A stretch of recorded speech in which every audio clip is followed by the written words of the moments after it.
welcome to the Magnum channel. I'm going to try to keep this video to 5 minutes and we'll see if I can. But this is a review of the Buck 371 Stockman.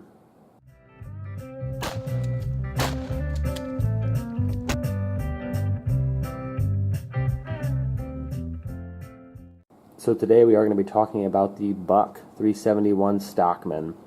So we've got a couple of talking points here. We're going to address those. The first is the track record. So this is made by Buck, and of course Buck has made a lot of classic knives, the Buck 110 Hunter probably being the most famous. And this is their 371. This is a full-sized vaquero styled bolstered Stockman. So we'll give it the dollar bill test in here in a second so you guys can see the size. I picked this up at Walmart yesterday for around 20 bucks. It was listed as 19 something, but by the time you pay tax it costs a little more. But so I just thought I'd check it out and give you guys a look at it.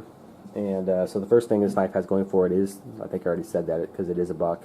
There's a lot of companies out there making knives these days, and it's not that they aren't necessarily worth looking at or anything like that. There's a lot of nice companies making nice knives, a lot of which I've never heard of. But there's a lot of cheap knives out there these days, guys, and so it's nice to have a knife made by a name you can trust, like Buck. And I've always been kind of a soft heart, I guess, for classics, something that I know is made by Maglite or Buck or something like that. But enough of that. Let's get you the specs. So here is the packaging. It came in. I bought it in the blister pack at Walmart, like I said.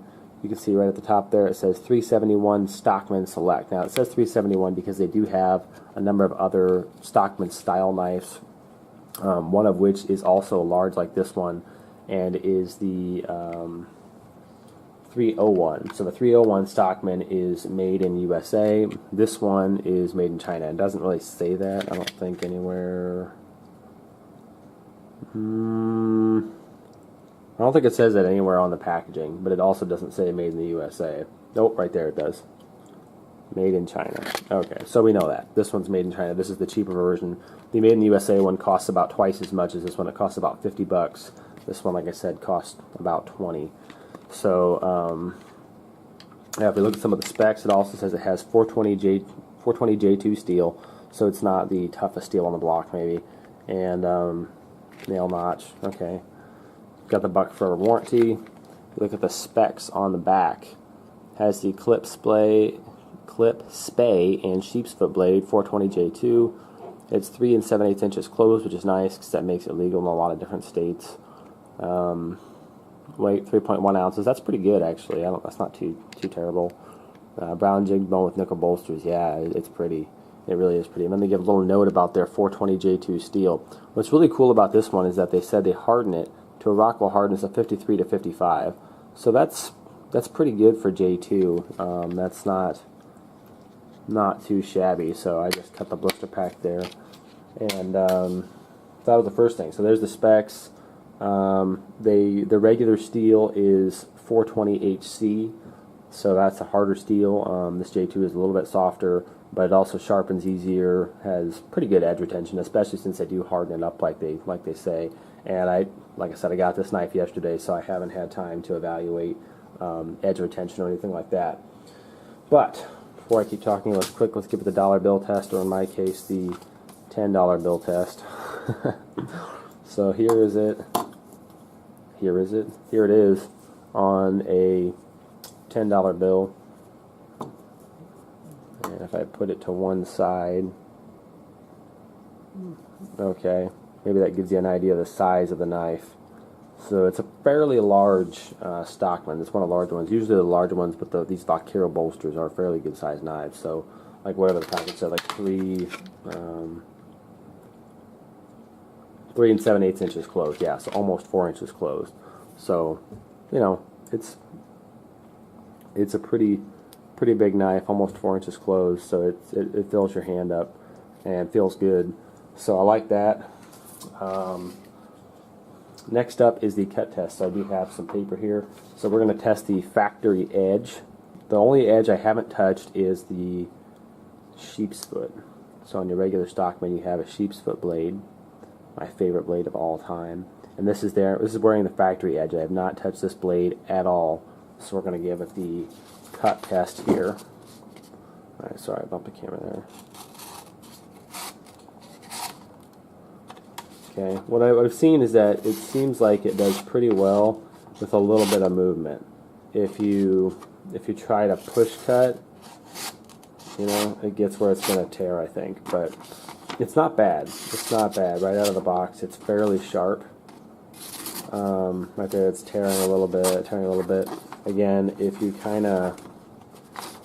kind of keep it moving, it seems like it does pretty well for a factory edge. So I'm not terribly unhappy with that. It's not maybe as sharp as their 420 steel, but not bad. Now I'm going to show you what happens if you just put it on a steel. So all I've done to this next blade is this is just regular sharpening steel, okay? And you can just turn on your favorite movie or the Hickok 45 radio show. You can kind of see, hopefully, you can kind of see how that edge looks. They polish up pretty nice. And so I've just polished up this spay blade, and I've just taken it, and you can turn on your favorite TV show or whatever, and just put it across the steel a few times and just polish that edge. You get some of those little problems out of there, and you can push cut paper all day long. So it sharpens up very, very well. So that's one thing I do like about the factory edge, is that, again, this is the factory grind, factory edge. It's got kind of a hollow grind where it dips down in there. And there's a good look at that grind. But that edge is pretty easy to sharpen up, especially it comes pretty sharp, so if you just get out your steel, just put it on the steel a couple of times, it gets razor sharp. So that's pretty nice. And now if you look at the blade profiles, you can see I've got them all opened up here. It's got a really nice sheep's foot. I love that sheep's foot with a good heavy edge for digging. It's also got a really nice spay blade on it. As you can see, that spay blade's really nice. Comes in really handy for skinning mostly nowadays, unless you're a farmer, maybe using it for its original intended purpose. And then it's got a nice clip point on there, and it says on the blade Buck 371. So it's got that, and so that's pretty nice. Buck does things a little bit different than Case and some of the other knife makers. If you look on the back, it has 3 springs instead of 2. So when they have those 3 springs like that, each knife has its own spring. And so one thing it allows it to do, if you look at it like this, is it allows the knife to not have any bend in the blades. If you look at a Case knife, or maybe an Uncle Henry or something, I've got an Uncle Henry I'll show at some point, and the sheep's foot is often bent because they're working with 2 springs and 3 blades. Okay, so on this Buck, you have 3 springs, and each knife has its own spring. So that's kind of cool. It keeps everything straight, and you know, I'm not really sure if that's going to add to the longevity of the knife or anything, but it's neat, I guess. Anyway, let's talk about the spring retention. So it does have the 3 springs, as we mentioned. They're all a little bit different, which is one of my only complaints, I guess, is that this the way this snaps out. This one's really stiff. I mean, this snaps out with authority, and it stays out, this spay blade, which is really nice if you're going skinning. And it's pretty. This one is very serviceable as well. The sheep's foot snaps out very quickly and snaps out really solid. My only complaint is the clip point maybe isn't quite as good as the other 2. It's still got really good retention, but especially on a long blade like this clip point, it would be kind of nice if it was super solid, and it's just a little bit of a weak spring maybe. But and then overall fit and finish, if you look at the fit and finish, it's pretty good. There's a couple little spots here. If you look at this really close, yeah, you can see there's a little bit of a gap right there between the bone and the bolster, and you don't see that anywhere else on this knife. It's pretty much smooth everywhere else. My only other complaint about this knife, this is all nice and smooth, is that these bolsters are, and the backs of the knives here that stick up are pretty sharp.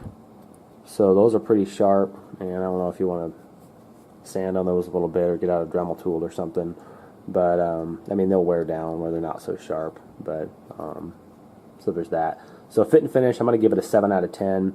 It is pretty good. The bone is gorgeous. I love this bone, but some sharp edges, and you know, that little gap there, you know, it's not quite maybe the work of art that a case is, but you know, this is their cheaper version. So this is not the USA made expensive version. This is the cheaper version. So for the money, the fit and finish is really good. You know, and that's what it all comes down to. So that's my last talking point, even is the value. How about the value of this knife? And I think it's totally worth it. You know, $20 for a knife like this. To me, this is going to be a nice working knife. Okay, so that's about it, guys. Overall value. The last point is value. Would I buy this again? And the short answer is in a heartbeat. Absolutely. Even though it has a little bit softer steel, it's still a gorgeous knife. It's got a, you know, it's a buck knife. It's got a good warranty on it. It's got nice blades, serviceable steel. What I love about this knife is that for $20, I'm not afraid to take it into the hay fields. I'm not afraid to go skin a deer with it or something like that. You don't have to be afraid to get it dirty and clean it up, because you know, it's not a even though it is probably an heirloom quality knife, you're not worried about tearing it up for $20. So if it gets dinged and scratched out in the hay field, I'm not going to cry over it necessarily. So that's about all I got for today, guys. Just another look at that gorgeous buck knife. So if you're looking at one of these, I would recommend it. I think it's totally worth it. This would make a great first knife for somebody. So that's about all I got. Thanks for watching.